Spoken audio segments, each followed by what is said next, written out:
12. The Avenging Angels. All night their course lay through intricate defiles and over irregular and rock-strewn paths. More than once they lost their way, but Hope's intimate knowledge of the mountains enabled them to regain the track once more. When morning broke, a scene of marvelous, though savage beauty lay before them.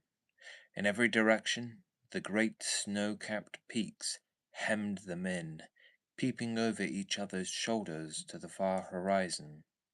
So steep were the rocky banks on either side of them that the larch and the pine seemed to be suspended over their heads and to need only a gust of wind to come hurtling down upon them. Nor was the fear entirely an illusion, for the barren valley was thickly strewn with trees and boulders which had fallen in a similar manner.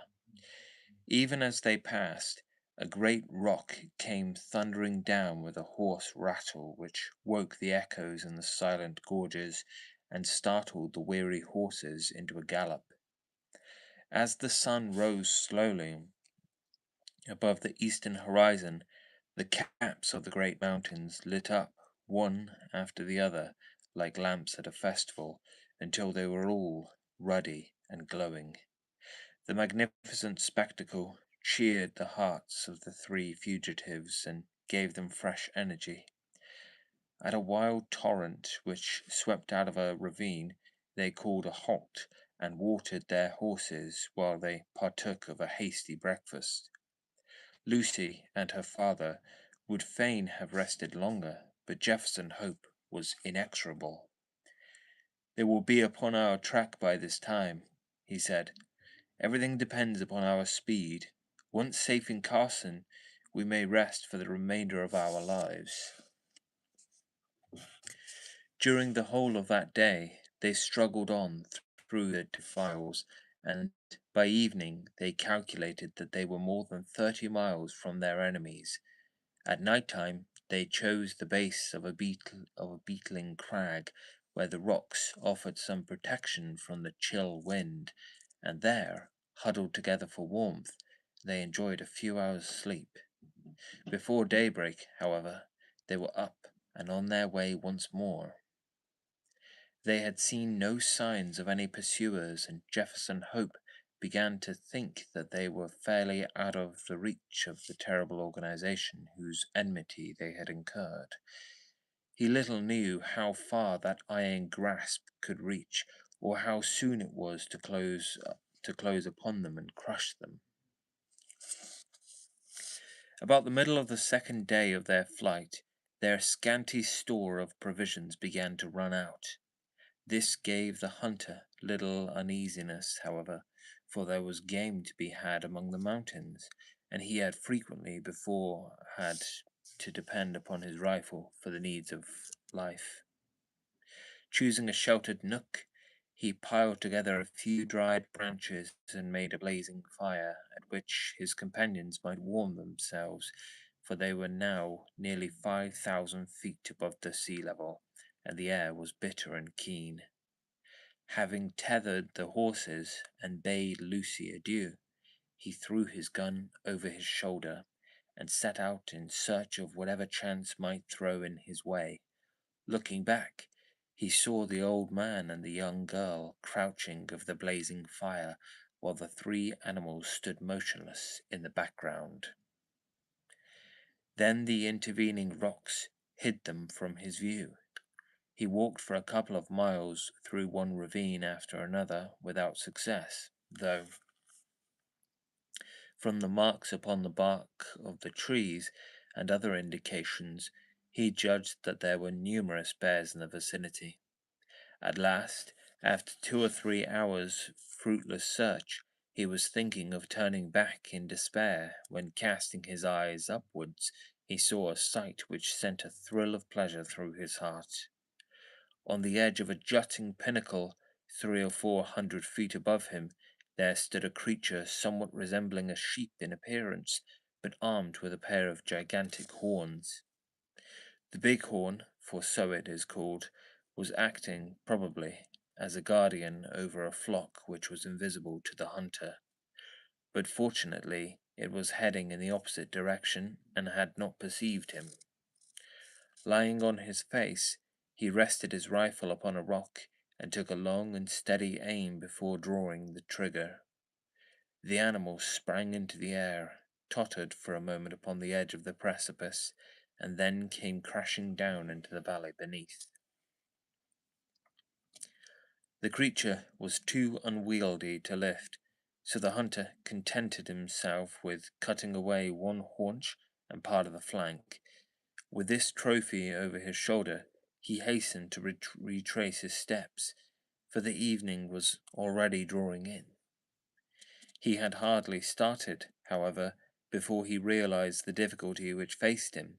In his eagerness, he had wandered far past the ravines which were known to him, and it was no easy matter to pick out the path which he had taken.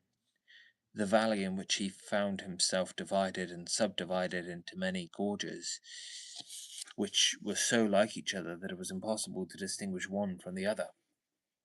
He followed one for a mile or more until he came to a mountain torrent, which he was sure that he had never seen before. Convinced that he had taken the wrong turn, he tried another, but with the same result. Night was coming on rapidly, and it was almost dark before he at last found himself in a defile which was familiar to him. Even then, it was no easy matter to keep the right track, for the moon had not yet risen, and the high cliffs on either side made the obscurity more profound. Weighed down with his burden, and weary from his exertions, he stumbled along, keeping up his heart by the reflection that every step brought him nearer to Lucy, and that he carried with him enough to ensure them food for the remainder of their journey. He had now come to the mouth of the very defile in which he had left them. Even in the darkness he could recognize the outlines of the cliff which bounded it. They must, he reflected, be awaiting him anxiously, for he had been absent nearly 5 hours. In the gladness of his heart, he put his hands to his mouth, and made the glen re-echo to a loud halloo, as a signal that he was coming. He paused and listened for an answer. None came save his own cry, which clattered up the dreary, silent ravines, and was borne back to his ears in countless repetitions. Again he shouted, even louder than before, and again no whisper came back from his friends whom he had left such a short time ago. A vague, nameless dread came over him, and he hurried onwards frantically, dropping the precious food in his agitation. When he turned the corner, he came full in sight of the spot where the fire had been lit. There was still a glowing pile of wood ashes there, but it had evidently not been tended since his departure. The same dead silence still reigned all round. With his fears all changed to convictions, he hurried on. There was no living creature near the remains of the fire. Animals, man, maiden, all were gone. It was only too clear that some sudden and terrible disaster had occurred during his absence. A disaster which had embraced them all, and yet had left no traces behind it. Bewildered and stunned by this blow, Jefferson Hope felt his head spin round and had to lean upon his rifle to save himself from falling. He was essentially a man of action, however, and speedily recovered from his temporary impotence. Seizing a half-consumed piece of wood from the smouldering fire, he blew it into a flame, and proceeded with its help to examine the little camp. The ground was all stamped down by the feet of horses, showing that a large party of mounted men had overtaken the fugitives, and the direction of their tracks proved that they had afterwards turned back to Salt Lake City. Had they carried back both of his companions with them? Jefferson Hope had almost persuaded himself that they must have done so, when his eye fell upon an object which made every nerve of his body tingle within him. A little way on one side of the camp was a low-lying heap of reddish soil, which had assuredly not been there before. There was no mistaking it for anything but a newly dug grave. As the young hunter approached it, he perceived that a stick had been planted on it with a sheet of paper stuck in the cleft fork of it. The inscription upon the paper was brief, but to the point. John Ferrier, formerly of Salt Lake City, died August 4th, 1860. The sturdy old man whom he had left so short a time before was gone then, and this was all his epitaph. Jefferson Hope looked wildly round to see if there was a second grave, but there was no sign of one. Lucy had been carried back by their terrible pursuers to fulfill her original destiny by becoming one of the harem of an elder son. As the young fellow realized the certainty of her fate and his own powerlessness to prevent it, he wished that he too was lying with the old farmer in his last silent resting place. Again, however, his active spirit shook off the lethargy which springs from despair. If there was nothing else left to him, he could at least devote his life to revenge. With indomitable patience and perseverance, Jefferson Hope possessed also a power of sustained vindictiveness which he may have learned from the Indians amongst whom he had lived. As he stood by the desolate fire, he felt that the only one thing which could assuage his grief would be a thorough and complete retribution, brought by his own hand upon his enemies.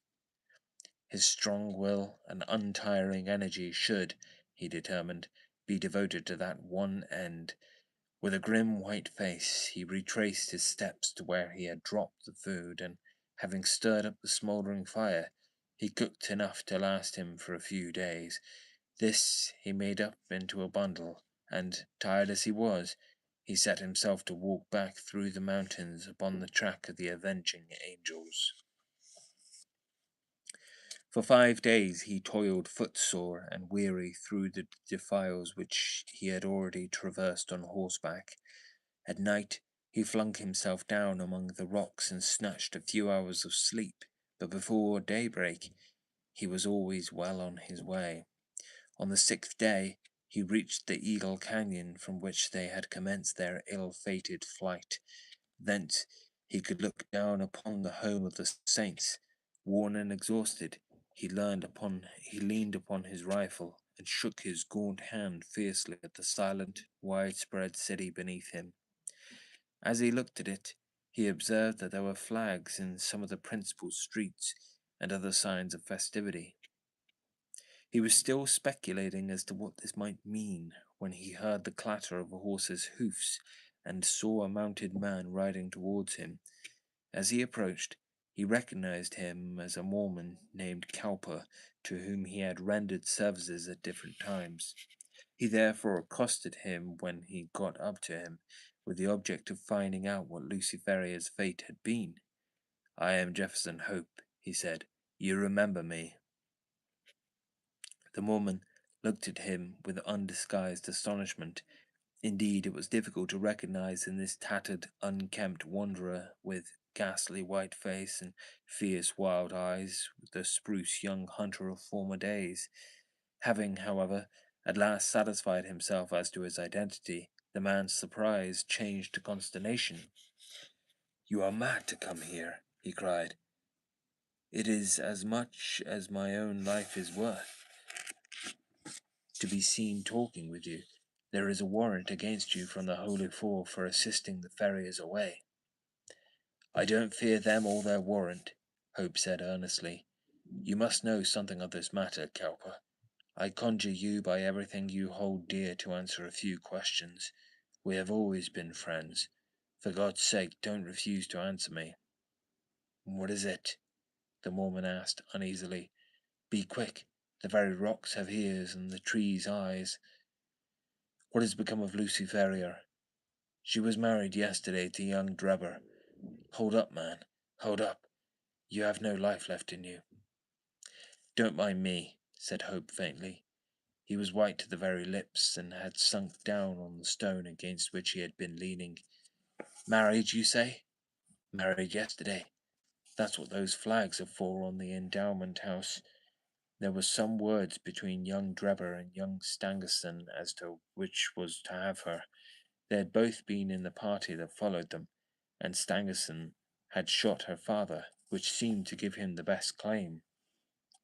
But when they argued it out in the council, Drebber's party was the stronger, so the prophet gave her over to him. No one won't have her very long, though, for I saw death in her face yesterday. She is more like a ghost than a woman. Are you off, then?" "Yes, I am off," said Jefferson Hope, who had risen from his seat. His face might have been chiseled out of marble, so hard and set was its expression, while his eyes glowed with a baleful light. "Where are you going?" "Never mind," he answered, and slinging his weapon over his shoulder, he strode off down the gorge and so away into the heart of the mountains to the haunts of the wild beasts. Among them all there was none so fierce and so dangerous as himself. The prediction of the Mormon was only too well fulfilled. Whether it was the terrible death of her father, or the effects of the hateful marriage into which she had been forced, poor Lucy never held up her head again, but pined away and died within a month. Her sottish husband, who had married her principally for the sake of John Ferrier's property, did not affect any great grief at his bereavement, but his other wives mourned over her and sat up with her the night before the burial, as is the Mormon custom. They were grouped round the bier in the early hours of the morning, when, to their inexpressible fear and astonishment, the door was flung open, and a savage-looking, weather-beaten man, in tattered garments, strode into the room. Without a glance or a word to the cowering women, he walked up to the white, silent figure which had once contained the pure soul of Lucy Ferrier. Stooping over her, he pressed his lips reverently to her cold forehead, and then, snatching up her hand, he took the wedding ring from her finger. "She shall not be buried in that," he cried with a fierce snarl, and before an alarm could be raised, sprang down the stairs and was gone. So strange and so brief was the episode that the watchers might have found it hard to believe it themselves, or persuade other people of it, had it not been for the undeniable fact that the circlet of gold which marked her as having been a bride had disappeared. For some months Jefferson Hope lingered among the mountains, leading a strange, wild life, and nursing in his heart the fierce desire for vengeance which possessed him. Tales were told in the city of the weird figure which was seen prowling about the suburbs and which haunted the lonely mountain gorges. Once a bullet whistled through Stangerson's window and flattened itself upon the wall within a foot of him. On another occasion, as Drebber passed under a cliff, a great boulder crashed down on him, and he only escaped a terrible death by throwing himself upon his face.